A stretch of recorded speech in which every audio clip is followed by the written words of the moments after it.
So, what tips can you share that will help change practitioners at any level be successful in engaging with their change sponsors and helping those sponsors to become better change leaders? That's a great question. And I think we all struggle sometimes to step back from that list of day-to-day activities that we're trying to accomplish. But the first tip I'd have is take that time, ask for a moment to talk to your project sponsor, your steering team, or the project manager about coaching business leaders. Introduce that idea to them and make that part of your change plan. So, in order to do that, you're really looking for as much time as you can get with leaders to listen for their key messages. And a lot of times, those things come out when they're talking to you, and you want to really listen and grab those key words that come out of their mouths right in the moment. Dig into the layers, ask questions that get to their thought process, and uncover that context for the change. Another thing I like to do is ask questions that have to do with the business. So, I talk to them about, what keeps you up at night? What is it that worries you most about this project, and telling them to not think about change, not think about communications or training, but just talk about the business.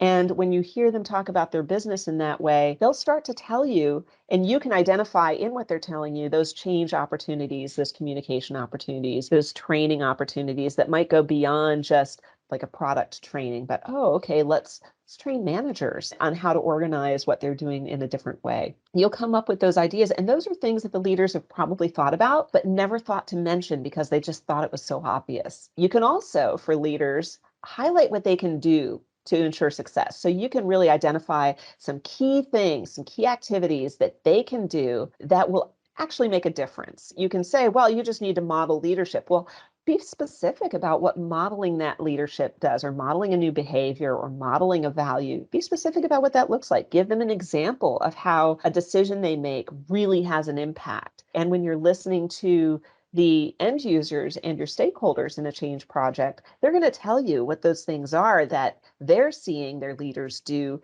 that maybe don't connect with what they're saying. And you're in a really great position connecting the two and to bring those things up in a respectful and polite way, but offering leaders an opportunity to suddenly see themselves from the employee's point of view and go, okay, now I understand why they're maybe having a hard time thinking that this is really going to happen, or that I believe in this.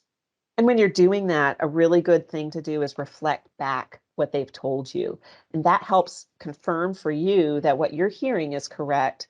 And oftentimes they'll add on to it then. If you say, so what I'm hearing is this, I mean, it's a great coaching technique. So here's what I hear you telling me.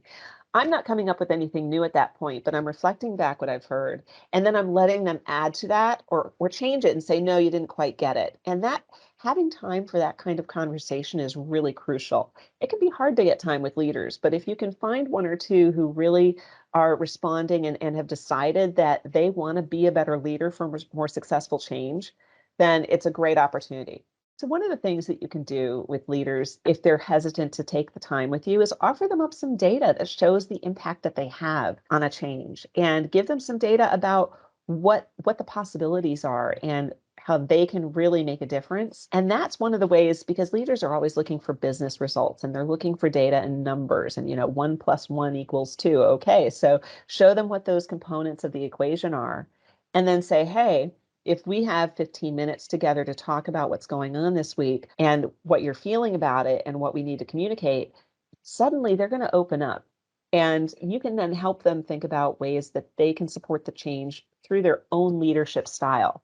They don't necessarily have to change who they are. They just have to be engaged and share what they think, and you can help them translate that for your end users and stakeholders. So one of the ways I go about doing that, I love using appreciative inquiry type questions. And that means questions that are looking at what's the positive, what is the vision for that future? What does it look like when it's working? What do people care about the most? What keeps them up at night?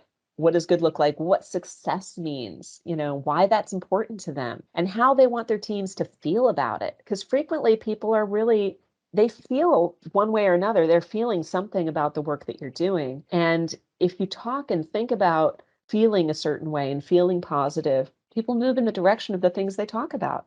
And then if you're thinking in positive ways, then you're finding positive pathways forward. You always want to address risks and issues, but I think an appreciative approach really can help leaders feel good about trying things a little bit differently.